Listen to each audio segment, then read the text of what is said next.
aí. Olá, pessoal! É com muita alegria que a gente está aqui para mais um podcast Neurociência com Afeto, o primeiro podcast que dá voz ativa também aos pais. E hoje a gente vai discutir um tema maravilhoso, prematuridade. Então a gente vai falar sobre como a gente pode transformar a prematuridade em histórias de sucesso. Eu sou Lilbiana, estou aqui ao lado do Frederico, psicólogo. E Fred? Ei, doutora Lil, satisfação tê-la aqui conosco. Eu sou Frederico, psicólogo, diretor do Instituto Bora Brincar e tenho também a satisfação de ter aqui comigo Rodrigo, bancário, Viviane, servidora pública, pai e mãe do Dudu. Sejam muito bem-vindos e que bom tê-los aqui conosco. Muito obrigada, né? A gente que se sente muito feliz, muito honrados, né, Rô? Para falar um pouquinho da nossa experiência e retribuir um pouco do tanto de bem que a doutora Lil já fez pra gente. É isso aí. Muito obrigado. Ô, gente, eu queria primeiro falar um dado. No Brasil, hoje, a gente tem 340 mil prematuros por ano. Então, a cada 10 minutos, a gente tem 6 prematuros nascendo. Então, a prevalência da prematuridade ela é muito alta e no Brasil ela é mais alta que em outros países desenvolvidos. Por isso que a gente tem que falar sobre esse tema. E o que é um bebê prematuro? Um bebê prematuro é aquele que nasce antes de 37 semanas, ok? Então, a idade gestacional média que a gente fala, quando a gente fala de 9 meses de gravidez, a gente está falando de 40 semanas. Quando o bebê nasce entre 37 e 40, ele não é prematuro, mas abaixo de 37 ele é prematuro, ok? E aí, então, a gente vai discorrer sobre as consequências da prematuridade e sobre as estratégias de prevenção da prematuridade, de cuidados daqueles bebês prematuros.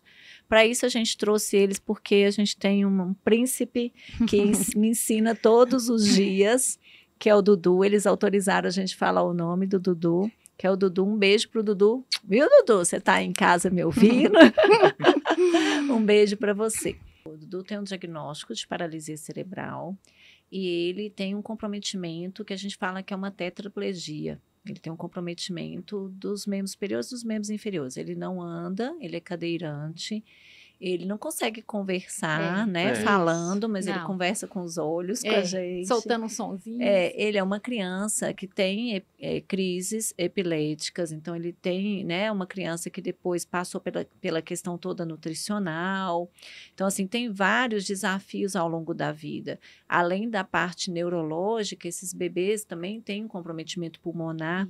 Então, o Dudu, ele tem uma susceptibilidade grande quando ele tem uma infecção respiratória a se agravar. Então, ele já foi inúmeras vezes, já chorei. Mais de 10 vezes. Já chorei pelo Dudu várias vezes. Foi. Já fui no hospital, né, visitar Dudu e cuidar do Dudu e lutar pelo Dudu para que ele pudesse continuar vivendo, e vale a pena, porque a vida dele vale a pena, e a gente não tem, acho que é bonito o que vocês falam, porque eu não tenho que avaliar pelos meus olhos, eu tenho que avaliar a vida pelo como que ele enxerga a vida, e ele é feliz, ele tem um amor do pai e da mãe dele, ele é uma criança extremamente feliz, ele é companheiro, e eu queria então começar assim, como é que foi lá, quando vocês estavam grávidos, que é o casal que fica grávido, né, gente? É isso mesmo. E ouviram falar que o Dudu ia nascer prematuro.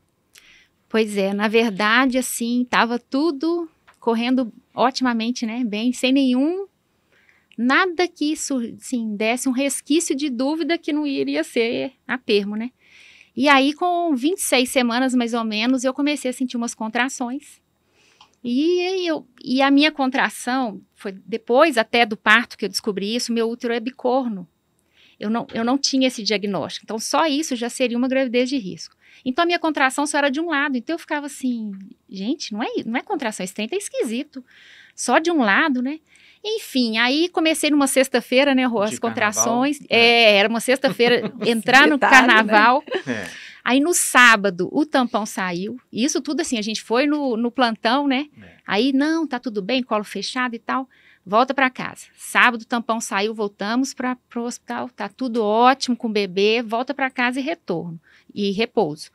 Domingo, mais no finalzinho da tarde, começaram as contrações, e algo assim dentro de mim falou assim, você tem que ir para o hospital. O Rô até falou, Vivi, mas é contração, né? É só, vamos calmar. Eu falei, não, alguma coisa está acontecendo.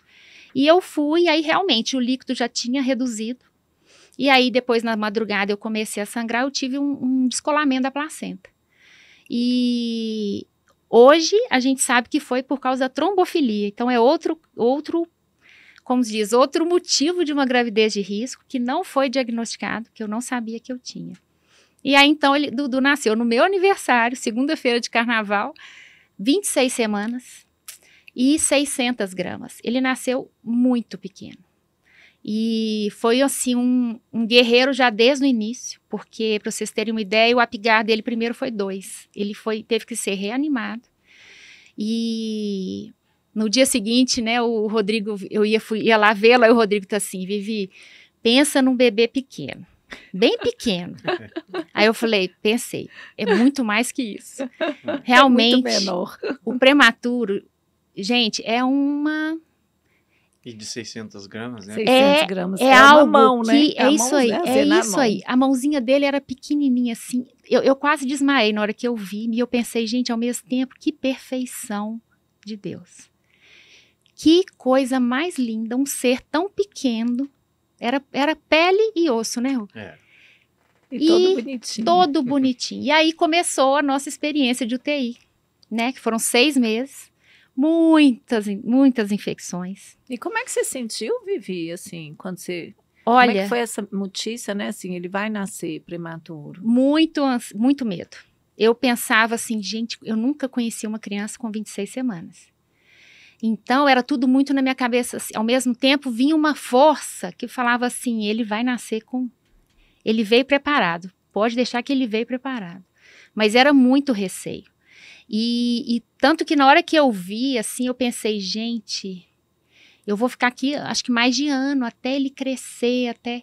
Então, começou uma experiência completamente inesperada. A gente nunca imaginou, né, Rô? E a expectativa logo quando nasceu, que os médicos falavam, assim, ele nasceu com 6 meses, era Isso. de 3 meses pelo menos, né? É. Nós ficamos 6 6 meses de UTI.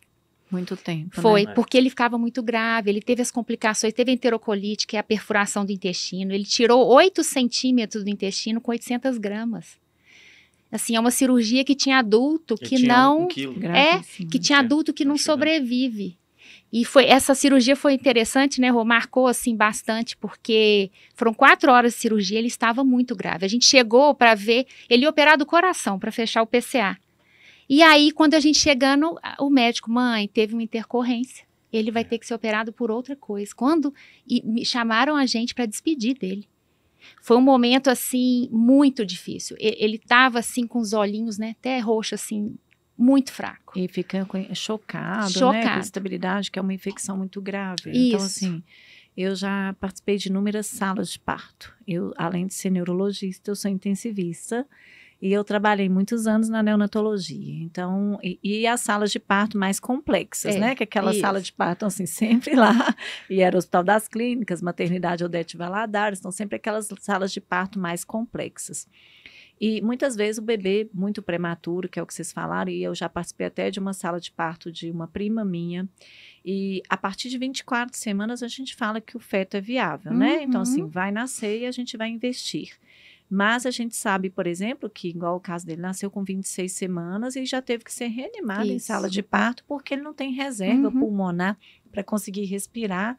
E aquela correria e o Apgar, essa nota que ganha de vitalidade do bebê, já vai para o CTI, ali já começa inúmeras intervenções. Isso. Então, o bebê prematuro, ele já começa a sofrer um nível de estresse dentro do útero. Então, o cérebro dele, que está em formação naquele período, ele tem um rompimento dessa vida intrauterina e já começa a ser exposto a situações adversas logo na sala de parto, não é? Que é essa história da reanimação, e ventila, entuba, e massagem cardíaca, que chega no CTI, aquela barulheira, aquele tanto de luz, que era para ele estar lá dentro do útero quietinho, né? Calminho.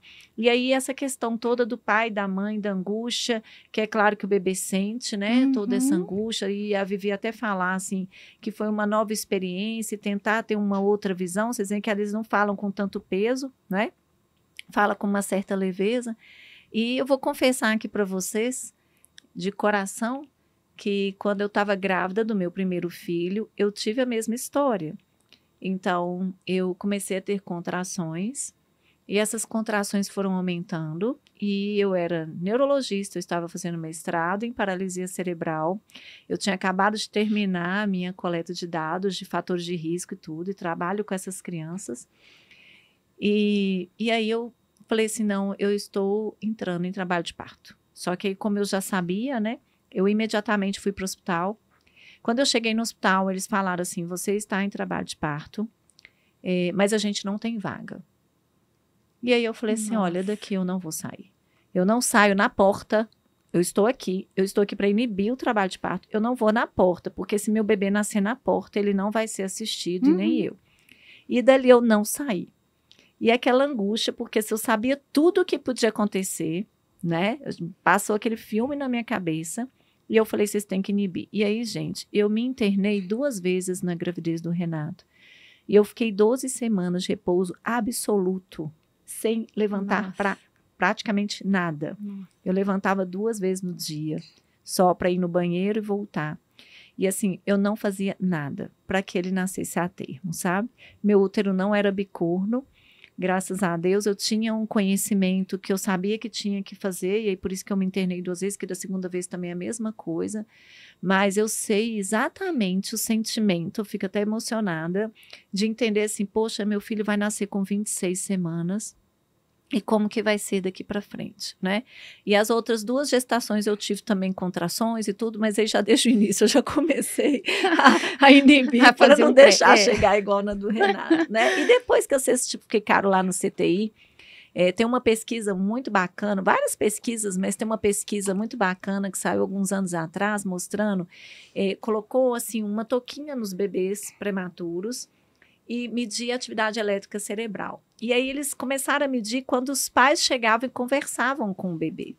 E eles viram um tanto de áreas de prazer ativadas e os desfechos muito melhores nesses bebês, quer dizer, menor taxa de infecção, maior sobrevida, menor sequela, sabe? Então, tanto que essa presença dos pais. Como que foi isso na história de vocês, né? Vocês ouviram falar que ele não ia sobreviver, que realmente muitos bebês com enterocolite não sobrevivem. E como que foi essa presença de vocês lá na vidinha dele, né? Eu queria só complementar que a gente vê, né, o médico dando explicações muito precisas.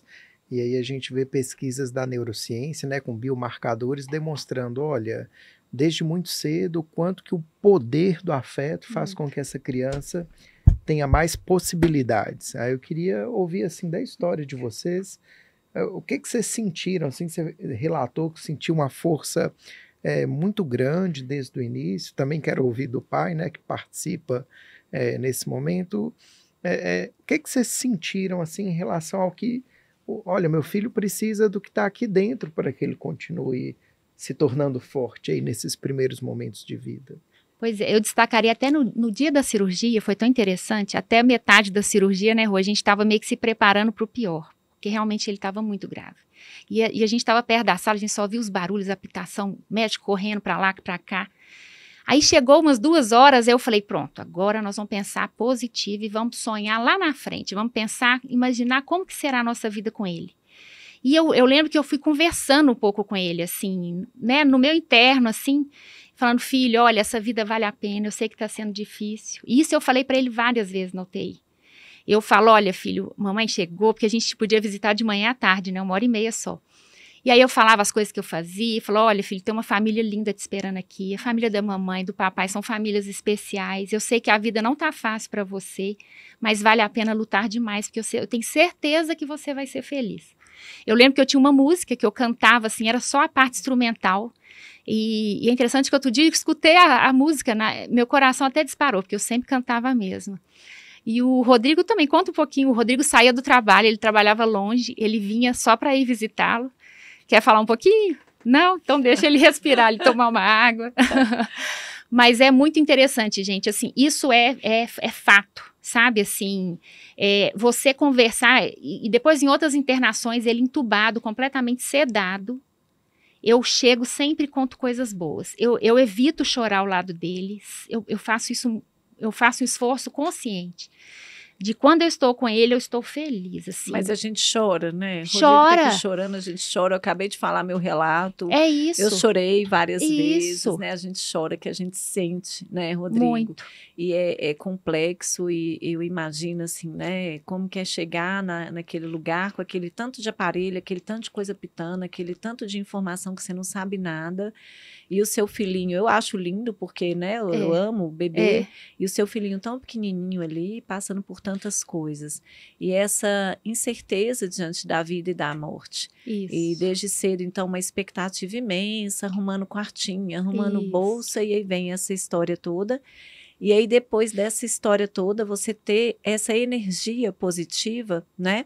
Que é sentir e falar assim, não, olha, fica aqui que vale a pena, tem uma família que te ama, e a equipe médica falando às vezes que tem uma grande chance de dar errado, mas a gente Isso. focar no positivo, que eu falo que a gente não pode perder a esperança, de jeito nenhum, né? Você tem que ter esperança sempre. Sempre. Por mais que te falem às vezes assim, não vai dar certo, e nenhum médico tem condição de falar que a criança não vai sobreviver, mas ter esperança e entender que esse poder do amor, eu tô falando aqui da parte científica, sabe? O tanto que é legal, né? E depois, como é que foi quando ele foi para casa, né? Pois é, aí, logo que a gente estava quase indo para casa, é que a gente recebeu o diagnótico da paralisia. Da paralisia cerebral. Explica aí pro pessoal. Da paralisia cerebral. Ele até então era um prematuro, né? Como ele vivia muito grave, ninguém durante a internação dos 6 meses falou em algo sobre paralisia. A gente já estava no quarto fazendo adaptação para ir embora. Aí veio um médico, aliás, o médico mais velho do UTI, e falou naturalmente assim, né? Que realmente era o que era esperado, porque por causa dos quadros graves, foi dando hemorragias, e o nível dele é nível 4. O Dudu, assim, está surpreendendo a medicina, não era para ele interagir. O cérebro esquerdo dele é praticamente só a massa cefálica em volta. E ele hoje, os médicos olham e falam assim, não acredito que esse cérebro é essa criança. E aí, na hora que falou, aí começa a fase da aceitação, né? Aí eu coloco assim a segunda etapa mais 6 meses, porque foi o período que eu demorei para conseguir falar a palavra paralisia. Para mim, eu achava que o médico estava velho. Eu falava assim, não, eu acho que ele está idoso. Lembra, Rô? O meu pai, porque a gente olhava uma criança mexendo as perninhas e os bracinhos, você pensa assim, como essa criança tem paralisia? Acho que ele está exagerando, né? Ele deve ser idoso. E aí eu fui começando, Viviane, se coloca frente ao problema. Aí eu vi os diagnósticos, eu ia atrás. Procurava saber, e aí eu fui entendendo a gravidade. Mas foram 6 meses, gente, assim, para eu conseguir falar para os outros que meu filho tinha paralisia. Então, foi um processo o processo da aceitação, do luto das expectativas, que a gente tem que viver. Por isso que é importante a gente tomar conhecimento da realidade, porque senão você vive fora da realidade, você não vive esse processo do luto, e aí a experiência fica empurrada pro resto. Então, assim, hoje eu sinto que a gente passou bem da experiência, porque a gente foi vivendo, sabe? Foi solidificando ali a base. E a fase dos porquês, porque nessa fase a gente começa, gente, mas por quê, né? Por que isso com ele? Por que comigo? Por quê? E nessa fase eu descobri, principalmente a mãe, tem uma experiência diferente do pai, que a gente tem a tendência a culpar, né? Porque foi por causa de um problema de saúde meu que ele nasceu. Então, eu passei por um processo muito desafiador e difícil enfrentar a minha culpa. Mas esse processo não é seu, não. A gente tem até aí os estudos científicos das fases do luto, então a gente tem 4 fases.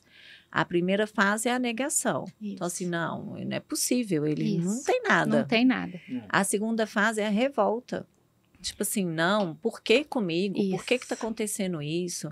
Depois a barganha, né? Pensa assim, então se eu fizer isso, ele vai melhorar. Se eu for boa, né? O que eu estou fazendo de errado e se eu for uma mãe, assim, dedicada, ele vai se curar. E a última fase é a aceitação. Entender mesmo que ele é o seu filho e que ele é dotado de algumas dificuldades, mas de dons e que vai trazer felicidade. É o que Dudu traz hoje pra gente, né? Muita felicidade, muita alegria. Isso. E aí começou, então, a fase das estimulações, né? A gente morava em Brasília, eu ainda não tinha nem... É importante que quando você tem o diagnóstico, né? A gente que não é da área da saúde, a gente não sabe nada do que vai acontecer. Então, a gente fica questionando os médicos. Mas ele vai andar? Ele vai falar?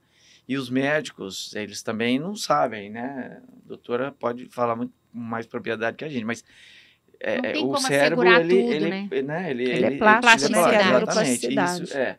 Isso que falava. Então, aí começa essa fase aí fala, então nós vamos agora investir no TO, nas fisioterapia, né? Aí a gente começou a aprender, a gente na internet, eu fiz um material de estimulação visual, aí eu ensinava o Rodrigo, eu comecei a virar terapeuta com isso. Essa questão dessa vontade de curar seu filho é tão grande que você sai atrás de conhecimento. E eu falava para mim assim, eu vou levar ele na faculdade. Olha que interessante. Hoje, com a experiência já madura, eu consigo olhar para a vida dele com os olhos dele, da realidade dele. Então, foi um processo de adaptar as minhas expectativas. E no que você adapta as suas expectativas para a realidade do seu filho, tem que ser, assim, um Dudu melhor, não uma Viviane do jeito que quer que o Dudu seja, né? Você fica mais leve. Fica uma mãe mais leve, um pai. O Rodrigo tinha essa leveza, ele sempre foi mais leve. Eu era intensa, assim. Ele ia na FIS, chegava em casa, lá ia a Viviane fazer tudo que eu aprendi. Eu ficava, assim, de olho para aprender. E aí, então, eu fui descobrindo, e esse pediatra nos ajudou demais a achar o equilíbrio. Porque ele falava assim... viver um dia após o outro. E um dia falou, Viviane, para com essa ansiedade, você tá assim...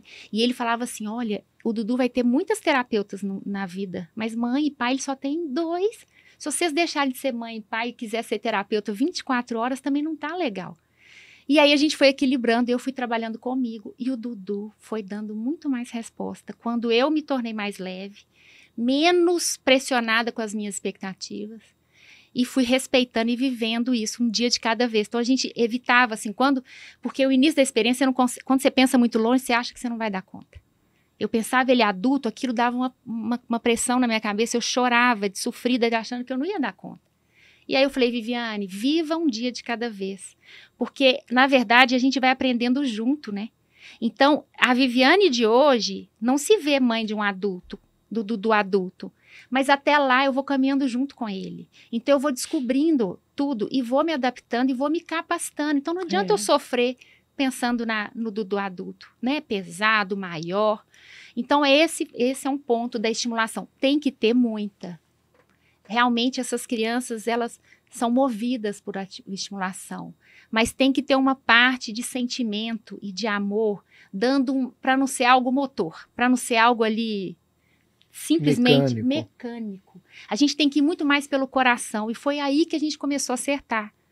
E o Rô entra nisso assim, né? Ele tem uma participação especial.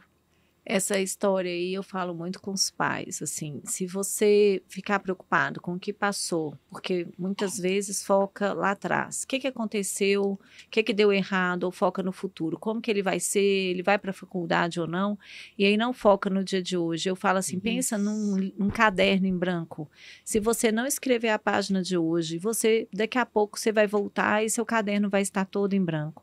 E se você focar no hoje e escrever essa página bem escrita, e curtir seu filho, e curtir ele como ele é, e se conectar com ele, com certeza, quando você chegar lá na frente, as suas páginas vão estar todas preenchidas. Isso vai fazer diferença. E do ponto de vista da neurociência, quanto mais os pais têm reciprocidade tranquila, com alegria com os filhos, melhor é o desenvolvimento cerebral. Então, é científico. O serve and return, que a gente fala, que é essa reciprocidade. Você tá calmo, tranquilo, olhando, sorrindo, brincando. Agora, você pensa o pai e a mãe tenso, nervoso, que não consegue, que só quer fazer aquela coisa mecânica.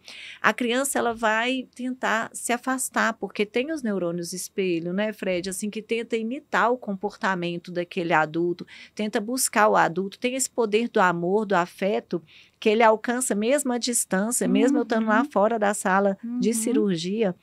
E então, assim, essa capacidade de amor que o pai e a mãe têm, de amar de forma incondicional e de se doar e de tentar, então, para você que é pai, para você que é mãe, para você que é profissional, dê apoio, não só com essa loucura de número de horas, que tem que fazer assim, que tem que ter o método. Isso. A criança não é só o método, a família não é só o método. Ela vai alcançar o potencial dela quando a gente olha para ela como um todo. Né? Então, isso é muito bonito. Eu acho que é bem interessante o que a gente está aqui discutindo. A gente acaba vendo muitas famílias que ficam presas no passado, né? Como que poderia ser feito? O que eu poderia ter feito a mais? E se não tivesse ocorrido isso, aquilo outro? E outras presas no futuro, né? Como que vai ser lá na frente? Como que eu posso preparar meu filho para o futuro? E isso, de certa forma, nos desconecta da realidade ali que se apresenta. E por mais que a gente tenha métodos, né, com evidência científica, se eu estou conectado, desligado do passado, desligado do futuro, mas preso no aqui e agora, na realidade que se apresenta, eu consigo ver o que meu filho faz sorrir, o que meu filho gosta, o que eu conecto. A Lilbiana estava contando para mim, eu me emocionei, quando ela estava falando da valsa, que ele dança com a cabeça erguida. Então, eu queria que vocês contassem, assim, o que é que conecta de verdade, que vocês percebem, assim, que aí não é do terapeuta, aí é do pai e da mãe. O que é que meu filho gosta, o que é que a gente gosta de fazer com ele. Vocês podem contar pra gente? Pode. Conta aí, Roca. Eu acho que, assim, ó, a gente tenta sempre ser bem natural, né? Então, eu sempre tento tratá-lo de uma forma como se fosse normal, sabe? Então, por exemplo, quando eu pego ele para dançar,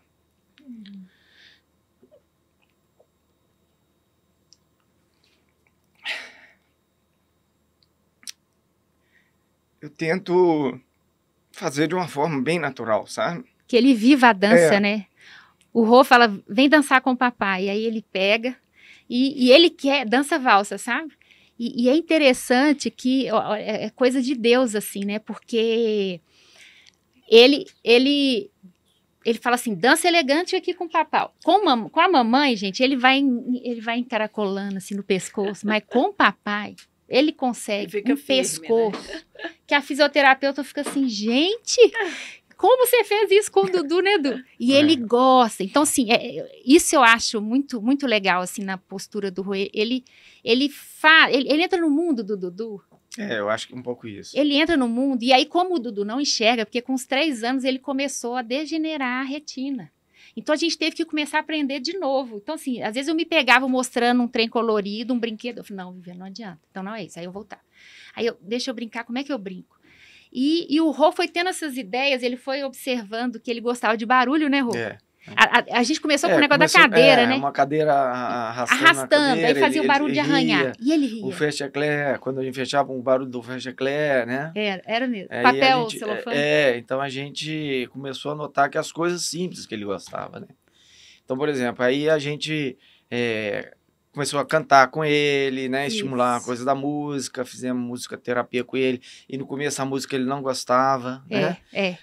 No começo botava uma musiquinha que botava, ele não gostava. E aí a gente foi botando só uns pedacinhos e tal, né? E hoje eu já gosto da música, né? Gosto. Então eu acho que quando eu pego ele para dançar, eu falo com ele no sentido de desafiar. Vamos lá, segura. Segura o pescoço, vai, né? Quando eu pego ele, sento e deixo a cabecinha dele, solto assim, eu falo, eu vou te soltar, entendeu? Para desafiar ele, aí ele vai tentar segurar. Aí ele vai abrindo as mãozinhas assim, eu falo, eu vou segura que eu vou soltar, você vai ficar sozinho aí, segura, né? Então é uma brincadeira assim de desafiar ele, sabe? E aí vai fazendo o som, né? E ele vai rindo com o som de batuque, de tambor. Por exemplo, esse negócio do japonês. Eu não sei falar japonês, logicamente que não. Só que o som do japonês é aquele negócio, né? E eu falo com ele e ele dá uma risada. Ele ri de engasgar. Porque ele gosta do barulho, dessa coisa do barulho diferente, né? Então eu comecei a inventar umas coisas assim, de falar japonês e tal. Então, fazer o som do porquinho, do leão e da respirada alta. E aí, atualmente, né, o Rodrigo já consegue assim, ele pergunta, e aí, agora é o Dudu. Deixa eu ver o leão do Dudu. É. Gente... Foi outra coisa que... Isso foi até agora, né? Tem pouco tempo, né? Porque ele gosta muito do barulho, como se fosse imitando um porquinho, quando você puxa assim, né?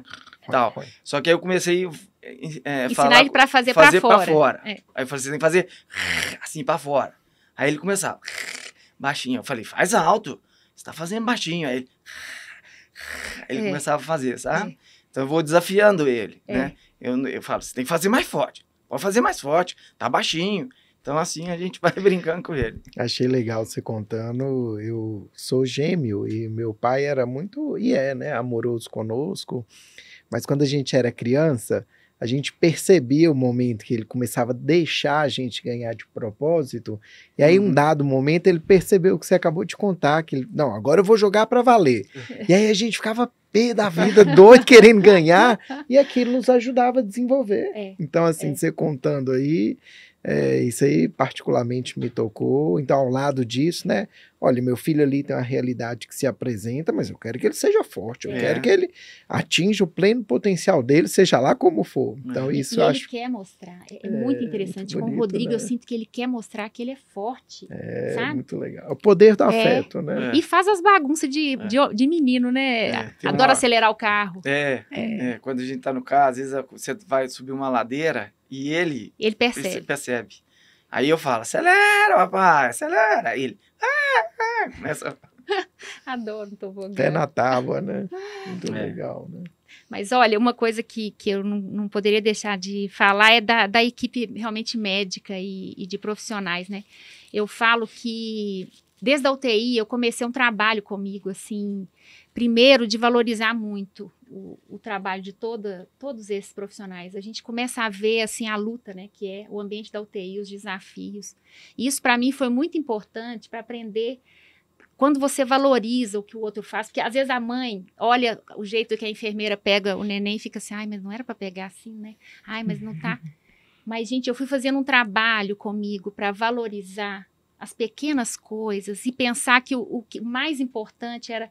E aí eu comecei a escrever umas cartinhas para as equipes lá, agradecendo as coisas que o que eu estava observando de positivo em cada um. E já teve cartinha para a doutora Lil? Olha, doutora Lil, teve alguns recados de WhatsApp, que eu recordo e que realmente, assim, que a Lil já salvou o meu filho, assim, em períodos críticos. A gente chegou em Belo Horizonte, eu não tinha uma equipe médica.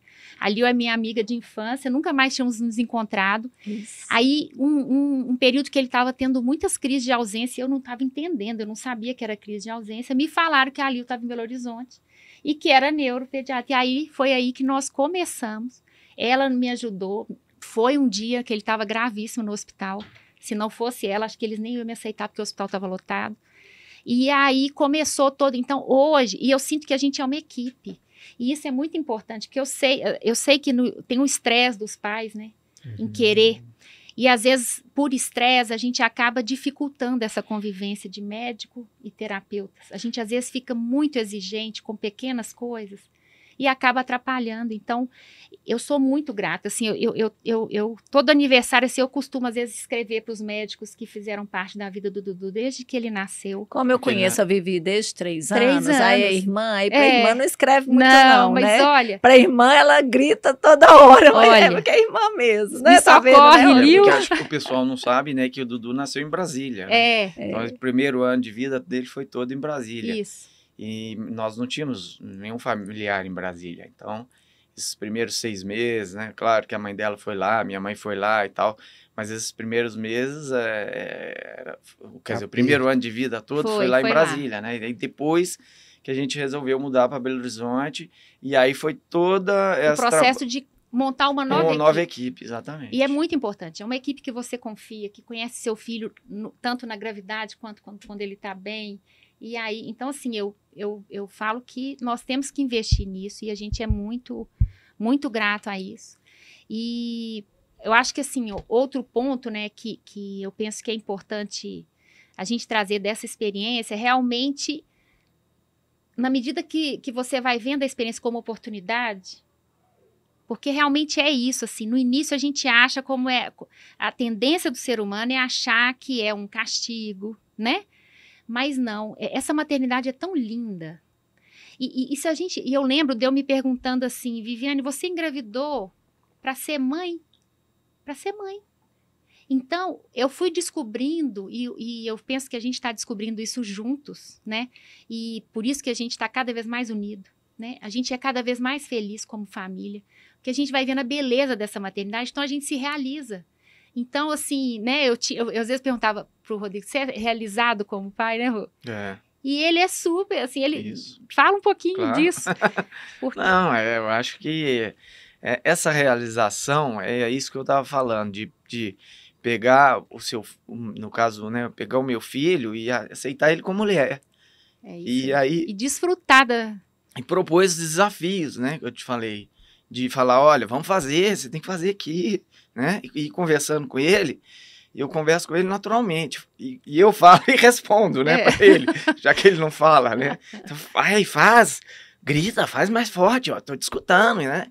Então tem que ser uma coisa assim, bem natural e do jeito que ele é. E eu acho que, assim... É uma delícia, né? Eu tenho prazer de cuidar dele, é uma alegria para mim. Eu falo que inúmeras crianças, eu falo muito, né, Vivi? Olha aqui, Vivi, ele tá mostrando pra gente que ele está entendendo. Isso. E às vezes a Vivi fica assim, nossa, Liu, é mesmo, né? Assim, eu não tinha percebido. Porque às vezes a gente quer avaliar com o meu jeito de entender que ele tá entendendo, mas ele tem uma outra forma de mostrar. Ele tem a forma que ele tá mostrando com o olhar, então... Eu tenho crianças com paralisia cerebral, tetraplegia, que conseguem ler, né? Porque às vezes é uma paralisia cerebral da forma de cinética, com distonia. Então, a gente também não pode deixar de investir nessa criança. Então, assim, a gente tem dois extremos. O primeiro extremo, como eu disse lá no início, é um pré-natal de qualidade, porque hoje, inclusive, a gente tem um Dia Mundial da Prematuridade, que é 17 de novembro, para alertar as pessoas sobre a importância de estratégias de prevenção. Então, assim, trabalhar com prevenção, e eu sou uma lutadora porque eu trabalho com essas crianças, e eu tive o meu filho também que pôde nascer a termo, porque a gente conseguiu intervir a tempo com qualidade, né? Então, trabalhar com pré-natal de qualidade, cuidados dessas mães de alto risco, exames adequados, tratamento efetivo, então isso é extremamente importante. Segundo, se não teve condição, se o bebê vai nascer prematuro, o uso, né, muitas vezes, das estratégias para amadurecer um pouco mais o pulmão, para que esse neném possa se adaptar melhor. No CTI, o acolhimento da família, o acolhimento desse bebê, a interação da família com o bebê, e lembrar que este bebê, pessoal, que nasce prematuro, ele tem que iniciar a intervenção precoce. Aí a intervenção precoce. Eu não vou esperar ele ter atraso da marcha, eu não vou esperar ele ter atraso da fala, eu não vou esperar ele ter atraso de nada, de interação, para começar a estimulação. Porque o cérebro dele, quando nasce prematuro, ele não está pronto para nascer. Então, ele nasceu no período que ele ainda estava em formação. Os vasos sanguíneos são muito sensíveis. Então, ela disse, por exemplo, da hemorragia. Então, esse bebê tem uma chance grande de ter hemorragia peri-intraventricular. E, além disso, ele tem todas as intercorrências de falta de oxigênio, de, às vezes, a queda de oxigenação pela intubação, pela cirurgia, a sepse, choque. Então, esse bebê ele tem muitas intercorrências que vão interferir na formação desse cérebro. E esse cérebro está lá lutando porque ele tem uma alta neuroplasticidade. Se você estimula esse cérebro a tempo, ele consegue formar conexões, ao invés de esperar não formar ou formar errado para tentar reverter. E aí o prognóstico, claro, vai depender do quão que cada cérebro ficou comprometido, né?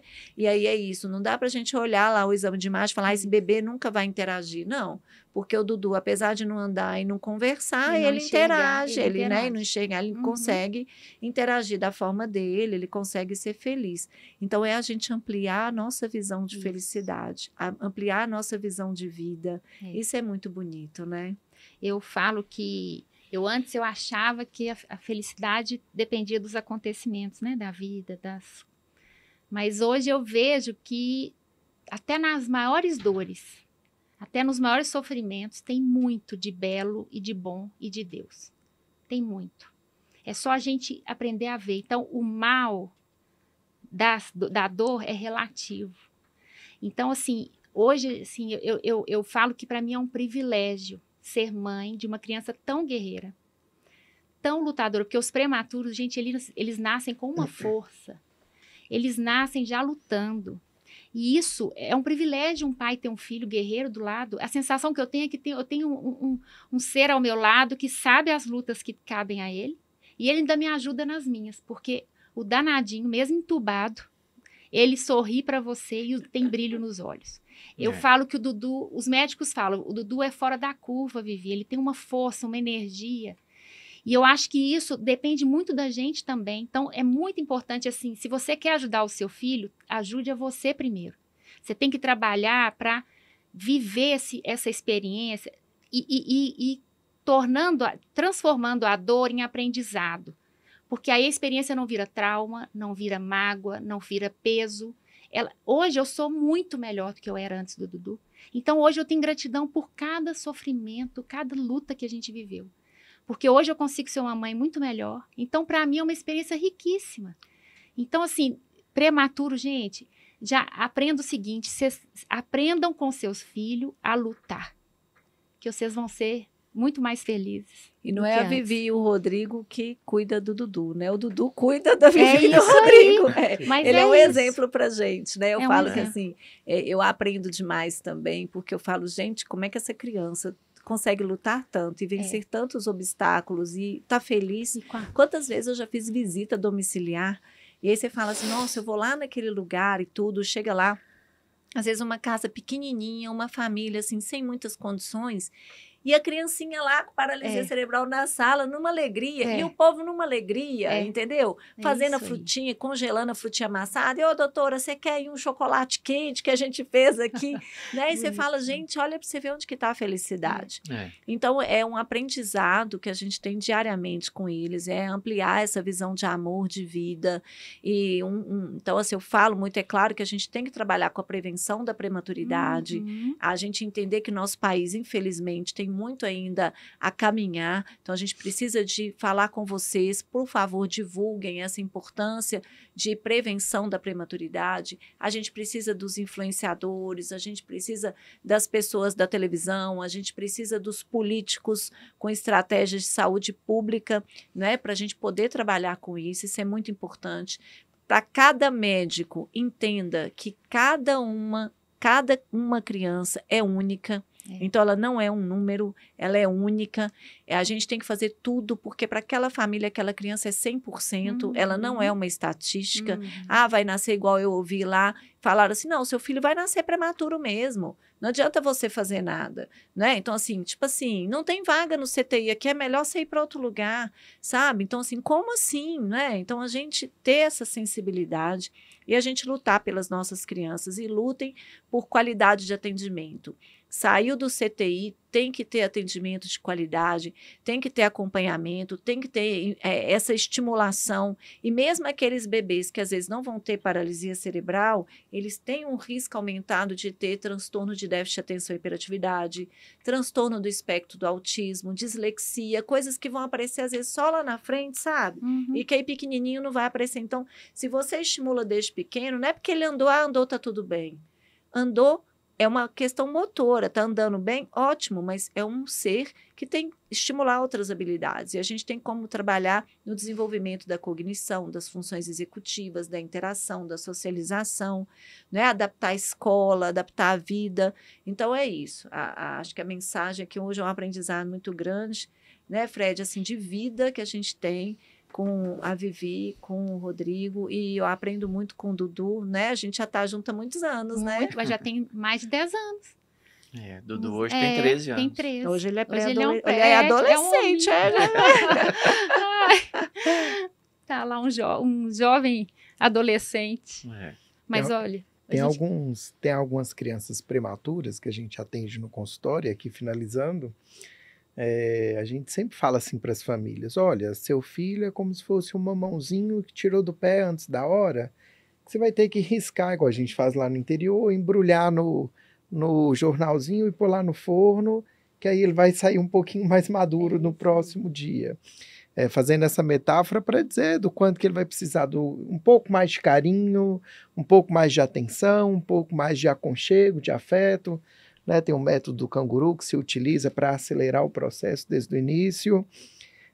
Agora, quando a gente fala isso para as famílias, porque a gente lê, porque a gente estuda, é diferente quando a gente ouve aqui vocês. Então, assim, eu confesso que eu fiquei assim, emocionado várias vezes, né? Eu conheço o Dudu ali do corre-corre do consultório, mas nunca tinha parado para ouvir a história que Lilbiana conta lá dentro de casa pra gente.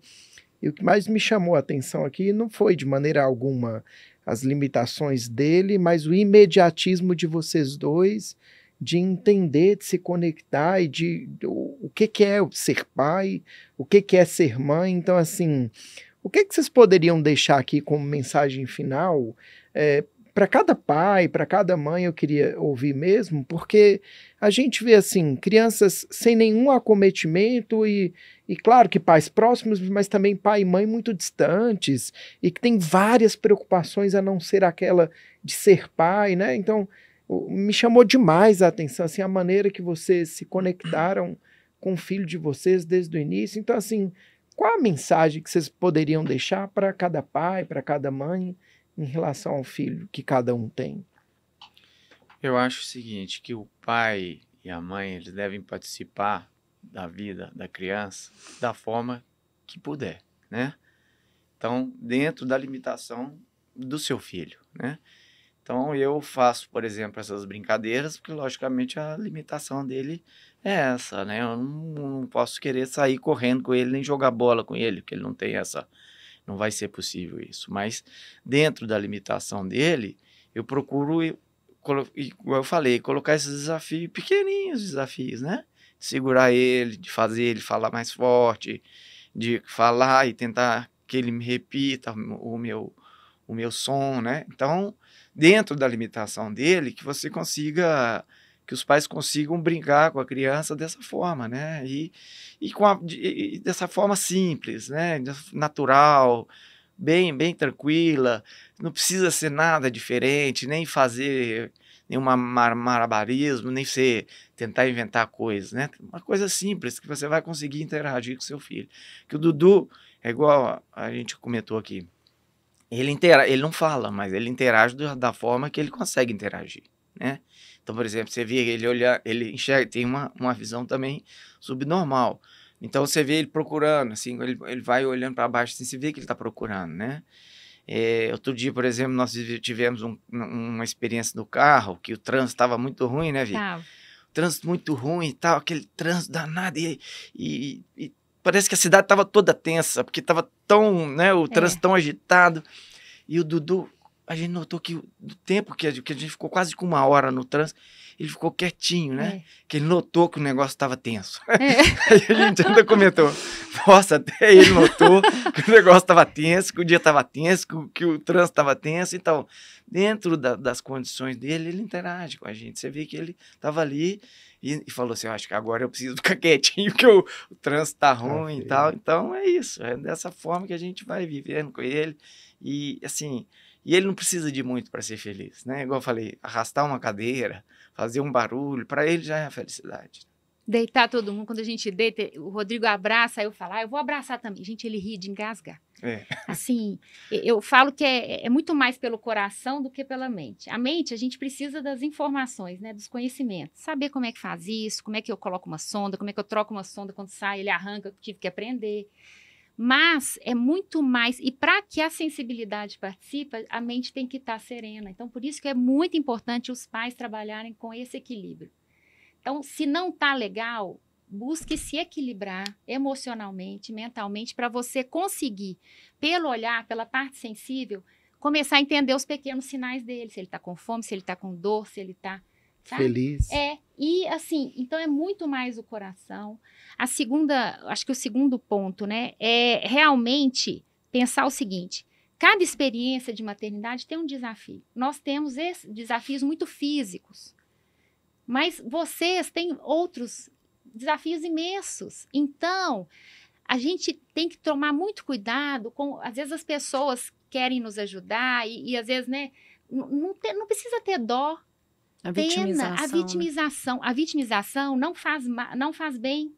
Não faz bem nem para ele. Eu ter dó do Dudu não faz bem. É como se eu falasse com ele assim, você não é capaz. Não dá conta, né? E ele é capaz, gente, muito, muito.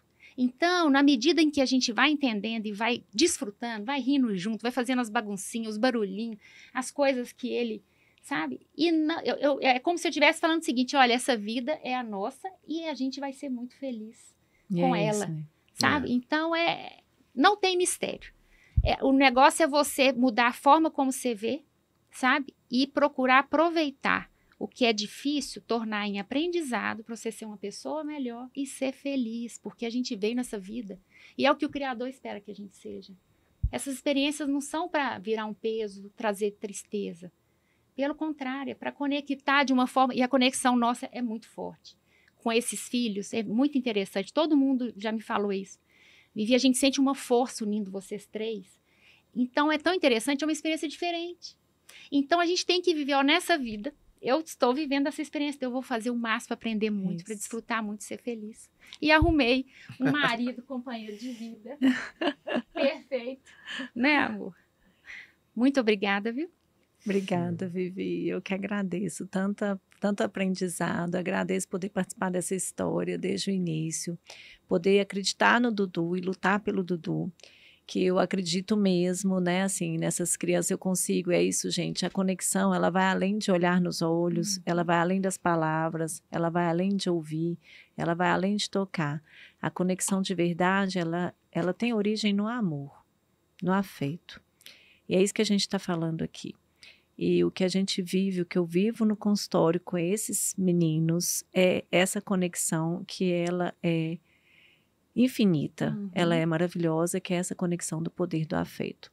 Então eu fico muito grata, queria expressar aqui publicamente minha gratidão, a minha admiração por vocês, a minha admiração pelo Dudu, e falando aqui de amor, e falando como médica, e como professora, e como uma ativista mesmo, batalhadora nessa causa, eu queria falar sobre, então, a prevenção da prematuridade, depois a humanização dentro do CTI, a estimulação do canguru, que o Fred lembrou muito bem, o aleitamento materno, que é possível para essas crianças, que o leite materno faz muita diferença, a estimulação precoce, não dar diagnósticos antecipadamente, não definir antecipadamente, esse vai falar, esse não vai, esse vai andar, porque enquanto o bebê está no CTI a gente não tem essas respostas, a gente vai ter como definir o prognóstico depois, a longo prazo, baseado nas pesquisas científicas, com muita cautela, e ninguém tem direito de tirar a esperança de familiar nenhum, não é? Porque é isso aqui, a felicidade não está no andar, não está no falar, não está no correr. A felicidade de verdade, ela é muito maior que isso. Então, de coração, muito obrigada a todos vocês, que vocês possam compartilhar essa história linda, que vocês possam também nos apoiar nessa causa. E lembrando aí, então, do mês de novembro, que todo mundo tem que falar mais sobre prematuridade. Em novembro a gente fala de novo, tá? E parabéns a vocês, de coração. Tá bom.